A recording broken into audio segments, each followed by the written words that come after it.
नमस्कार विद्यार्थी मित्रांनो, मी दत्ता हापसे, प्राचार्य, महाराष्ट्र शॉर्टहँड इन्स्टिट्यूट सोनई. शासनाच्या विविध परीक्षांसाठी आपले लघुलेखनातील कौशल्य वाढावे यासाठी हा प्रामाणिक एक प्रयत्न करत आहे. रेडी मराठी लघुलेखन 120 शब्द प्रति मिनिट. स्टार्ट. उत्पादन वाढीच्या उद्देशाने आपण भरपूर उत्पादन देणाऱ्या जाती शोधून काढल्या आहेत. यामुळे उत्पन्न भरपूर होते, परंतु त्या उत्पन्नाची नैसर्गिक चवच गेलेली असते आणि त्यामधील सत्वही कमी झालेले असते. रासायनिक खते व कीटकनाशके यांच्या अतिवापरामुळे त्याचा मानवी जीवनावर देखील विपरीत परिणाम होऊ लागला आहे. पण राहीबाई याला अपवाद ठरल्या आहेत. दुर्मिळ होत चाललेली बी बियाणे, जुन्या गावठी पालेभाज्या, वेलवर्णीय पालेभाज्या यांचा दुर्मिळ साठा पुढील पिढीसाठी जतन करून ठेवण्याचे महत्त्वाचे काम बीजमाता राहीबाई पोपरे करत आहेत. परिच्छेद. शिक्षणापासून वंचित राहिलेले असे सगळेच लोक अशिक्षित असतात असे म्हणता येत नाही. त्यांना फार तर निरक्षर म्हणता येईल. निरक्षर असूनही समाजाच्या जडणघडणीत अनेकांनी हातभार लावला. राहीबाई पोपेरे अशांपैकीच एक आहेत.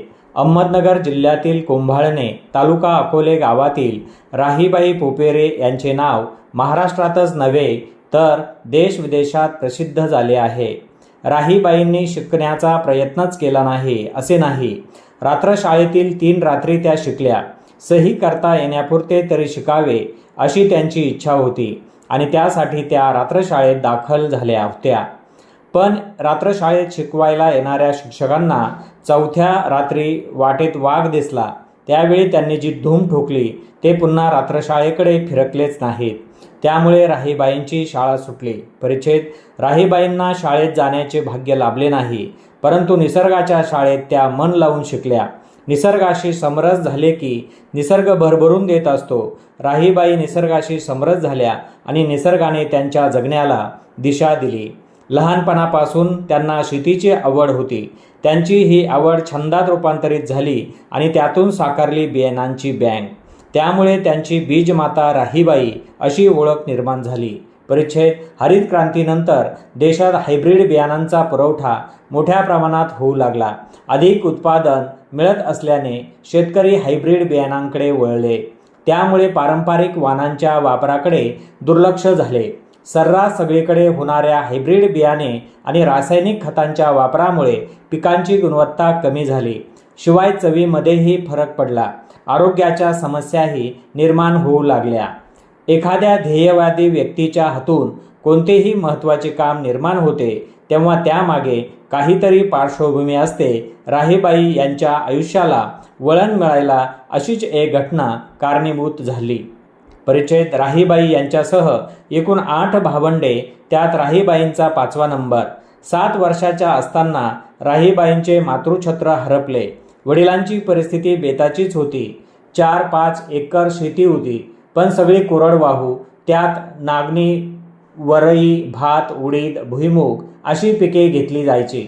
घरच्यांना खाण्यापुरते उत्पन्न व्हायचे. आदिवासी भाग असल्यामुळे मुलींची लग्ने लवकर करण्याची प्रथा होती.